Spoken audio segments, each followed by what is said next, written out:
What is going on, lads, and welcome back to FIFA 15 Mythbusters. Today we're going to be taking a look at how to get the best players in packs. So this isn't going to be some ridiculous glitch or pack technique or something like that you guys can do to get Ronaldo in every single pack, but what it is going to do is try and show you guys what the best way to open packs is to maximise your chances of getting the best players that you possibly can and making yourselves a shite load of coins. In order to open packs, you guys are going to need some coins, which you can get from just FIFA coins. There's a link down in the description. 100k will cost you about £8 with the discount code AJ3. Or you can use FIFA points. Again, game keys down in the description, and the discount code AJ3 will get you 5% off, which again is absolutely awesome. And these already sell them cheaper than they are actually worth with your PSN and Microsoft codes. But let's get into this video, and like I said, it is going to be a FIFA 15 Mythbusters. So today we're going to be taking a look at if it is better to open packs with coins or with FIFA points, and which one is most likely to get you the best players and make you the best return on your money.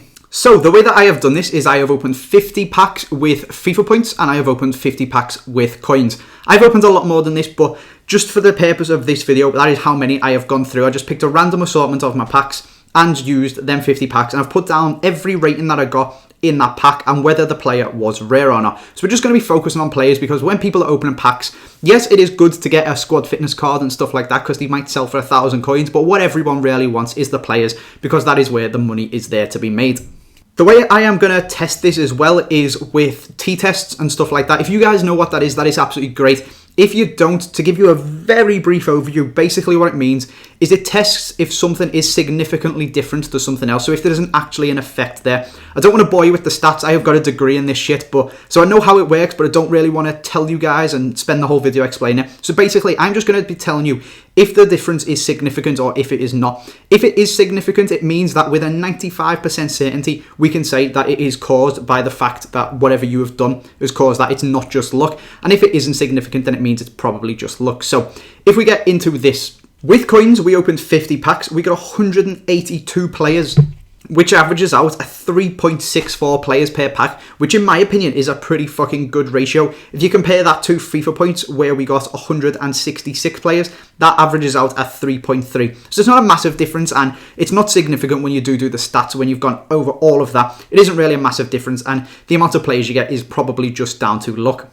So the next thing I looked at was the average rating of the players. Now, for my coin packs, the average rating of the player that I got was 76.3, which is pretty terrible for a gold pack, considering you'd be hoping for at the lowest a 75 rated gold player. And with the points, the average was 76.16. So basically the same. If you round it, it's 76.3 for coins and 76.2 for points. There is no difference there. The only variable in it, the only variation in it is caused by luck, basically. Totally insignificant, and there's no way that that is caused by points or coins. So it is so far so good for the year. You would expect that the pack should be pretty even, so that is what has happened so far. But now we're going to take a look at the amount of rares that I got in these packs. Now this is the important part, because nobody wants the non-rare players. You might get a couple of them like Zarate, who's worth like 1,000 coins or something like that, but the majority of non-rare players, are discard value, whereas the rare ones are the ones that you want. They're the ones that are going to make you the money. So in my 50 packs with coins, I got 56 rare players, which is pretty fucking good in my opinion, actually. It averages out at 1.12 rares per pack.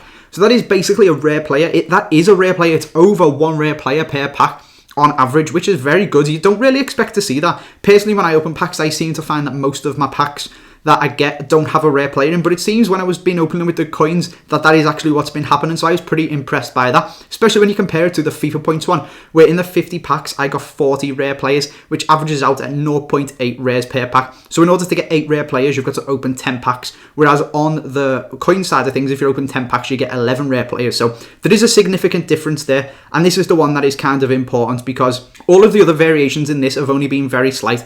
But this is actually quite a big thing. The 16 rares difference out of only 50 packs, and this is a significant difference. And it leads me to say to you guys that if you want to get yourself some decent players, it seems that coins is the way to go. In previous FIFAs, it has always been FIFA points. I've done this for FIFA 13 and FIFA 12, and I've always assumed that it is because EA want you to buy FIFA points, so it'll give you rare players in them to make you think, oh, FIFA points packs, let's open some more of them and EA will make more money. But for some reason this time it has come out as coins. Now, this is done to 95% sure. So the way that statistics tests work is that it's meant to say that 95% of the time this is going to happen for it to be significant. So there is still that 5% leeway where this could have just been caused by luck, and I could be one of that 5% this time I've opened it. But the point of a statistics test is to say you can never prove anything in science, basically, and it's basically to say with 95% certainty this is caused by the difference between coins and FIFA points, not just luck. So if you guys are going to be opening a lot of packs, use your coins. And as well, the main thing that's probably to take from this, even if it was all balanced, to buy coins, it costs you for 12,000 FIFA points worth of packs. 12,000 FIFA points will get you 600k's worth of packs. Now 12k FIFA points cost £72 if you've got the season ticket, or £80 I think if you don't, whereas 600k is only going to cost you about £45-50, which is just ridiculous. You can get so many more packs for your money and just keep going and keep getting more and more of them rares. So basically, the take-home message from this video, the myth is, are FIFA points better at opening packs than coins are? And it seems no, coins are actually better. They're better value for money, and they do seem to get you better packs 95% of the time. So that is the video, lads. I hope you guys have enjoyed it. If you'd like me to test other things, maybe a new account versus my current account, or maybe the web app versus the console or anything like that, pop them all down in the comment section and I will get around to doing them. But for now, I hope you guys have enjoyed it. Make sure you're opening packs of coins, and I will see you next time.